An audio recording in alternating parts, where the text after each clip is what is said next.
Assalamualaikum warahmatullahi wabarakatuh. Dibuka halaman 29 Kitabus Shalah, baris ke-7 dari bawah.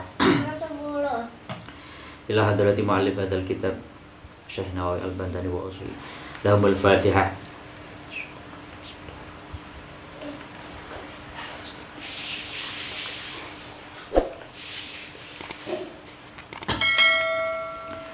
Bismillahirrahmanirrahim. Wala qadu dan tidak ada qadu itu mawjud alal kafir atas kafir mutlakon dengan mutlak. Idza aslama ketika masuk Islam siapa kafir. Targhiban karena menyenangkan lahu untuk kafir fil Islami dalam masuk Islam.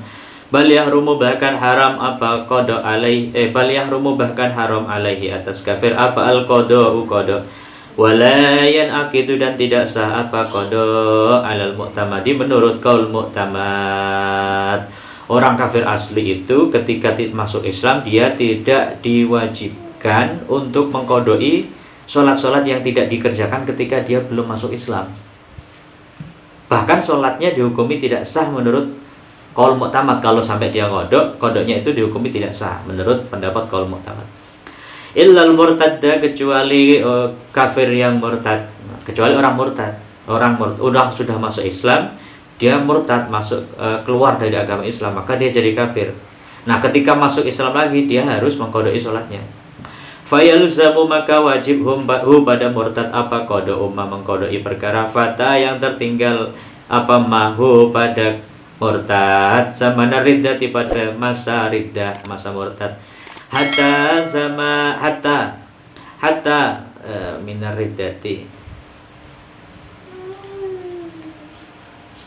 hatta zamani jununihi sehingga masa gilanya murtad au igmaihi atau ayannya murtad au sakarihi atau mabuknya murtad fiha di dalam zaman riddah. Walau bila ta'addin walaupun dengan tanpa sembrono. Taglidun karena memberatkan alaihi atas murtad. Wali annahu dan karena sesungguhnya murtad itu karena ada siapa murtad itu mukiran orang yang mengakui biwujubiha dengan wajibnya sholat. Bi islamihi dengan masuk Islamnya murtad. Fala yufidu maka tidak berfaedahu pada murtad apa inkaruhu inkarnya murtad laha pada sholat ba'du setelah murtad. Orang yang murtad itu dulunya sudah pernah Islam, artinya dia sudah pernah mengakui wajibnya sholat, sehingga ketika dia murtad maka tidak dianggap ingkarnya dia pada sholat itu sudah tidak dianggap karena dia sudah pernah mengakui. Sehingga ketika dia kembali lagi masuk Islam maka dia wajib mengqadai semua sholat yang dia tinggalkan ketika dia murtad. Wala alal majnuni dan tidak wajib apa qada alal majnuni atas orang gila wal mughma alaih dan orang ayan wasakrani dan orang yang mabuk ba'da sahwihim setelah sadarnya majnun mughma alaih dan sakron illa idza ta'addu kecuali ketika sembrono siapa majnun mughma alaih dan sakron bidzalika dengan itu junun igma dan sakron, kecuali dia sembrono orang gila, orang sakit ayan, orang mabok itu kalau dia sembrono ya wajib mengqadai. Tapi kalau nggak ada kesembronoan itu di ketidaksadarannya itu maka disunnahkan saja mengqadainya. Fayalzamu maka wajib pada majnun mughma alaih dan sakron apa al-qadu mengqadai idza afaqu ketika sehat siapa majnun mughma alaih dan sakron minhu dari junun igma dan sakron wa indunna dan walaupun menyangka siapa mutanawilul muskiri orang yang mengkonsumsi perkara yang memabukkan menyangka annahu sesungguhnya muskir likillatihi karena sedikitnya muskir itulah yusakkiru tidak memabukkan apa muskir pada man. Walaupun dia orang yang mau yang minum perkara yang memabukkan ini menyangka dia nggak akan mabuk, ini sedikit gini. Nah ternyata mabuk. Nah ini tetap wajib mengkodoi dianggap orang yang sembrono. Li ta'addihi karena sembrono nyaman. Amma idza lam yata'addu, adapun ketika tidak sembrono siapa? Majnun, mughma alaih dan sakron. Bidzalika dengan itu junun, ikma dan sakron, fayundabu maka disunnahkan apa al-qada'u qada. Ada orang lagi duduk-duduk disuguhin minum, nggak taunya ternyata itu memabukkan, udah terlanjur minum mabuk. Maka sunnah kodoknya ketika durasi mabuknya itu sampai memakan waktu sholat, memakan keseluruhan waktu sholat dari awal, dari sebelum masuk waktu sholat sampai keluar waktu sholat. Wala ala sogiri, dan tidak wajib apa kodok ala sogiri atas anak kecil idza balagha ketika sudah balik. Siapa sogir? Anak kecil ketika sudah balik. Nah, ini gak wajib mengkodoi sholat-sholatnya ketika dia masih kecil. Sawa'un kana, sawa'un itu sama saja, karena ada siapa as-sogir itu dzakaron laki-laki awairahu atau selain dzakaron. Bal yundabu, tetapi disunahkan apa kodo mengkodoi sholat fata yang tertinggal apa mafiza manitamyizi di dalam masa tamyiznya fakot maka saja. Tapi sunnah mengkodoi sholatnya ketika masa tamyiz. Misalkan balik umur 10 tahun, tamyiznya umur 6 tahun, berarti disunahkan mengkodoi dari umur 6 tahun. Nah, umur 6 tahun ke bawah, ke sono 6, 5, 4 tidak disunahkan mengkodok.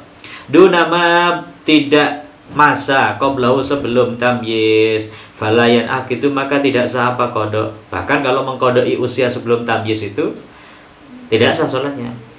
Walakin yajibu, tetapi wajib alal abai atas beberapa ayah wal ummahati dan beberapa ibu, ay ala sabili fardil kifayati, yaitu atas jalan fardu kifayah, wajib apa ayyak muru sekira memerintahkan siapa al aba wal ummahat auladahum pada beberapa anak aba wal ummahat ma'at tahdidi beserta menekan atau mengancam. Orang tua baik bapaknya maupun ibunya atau walinya di dalam kitab mutawalat atau walinya wa in ala, jadi ke atasnya bapak ibunya nggak ada, berarti kakeknya, wajib untuk memerintahkan sholat. Bisolati dengan sholat, fardiha rupanya fardunya sholat, wa nafliha dan sunnahnya sholat, adaan dengan ada, wa kodoan dan kodok, ingda kamali sab'i sinina ketika sempurna 7 tahun. Jadi kalau sudah sempurna 7 tahun, bapak atau ibunya atau walinya ini mendapatkan tuntutan wajib untuk memerintahkan anak melakukan sholat beserta tahdid, beserta menakut-nakuti dan mengancam atau menekan ketika umur 7 tahun dan sudah tamyiz. Jadi nggak bukan hanya 7 tahun, tapi 7 tahun plus tamyiz gitu. Dan nggak cukup tamyiz saja, tamyiz tapi belum 7 tahun ya nggak boleh sampai di pukul, itu nggak boleh. Wala buddha dan tidak boleh tidak ma'aha beserta sab'a sinin minat tamyizi dari tamyiz, wa yakhtalifu dan jadi beda apa tamyiz bi ikhtilafi ahwali sibyani dengan berbedanya beberapa kondisinya beberapa anak.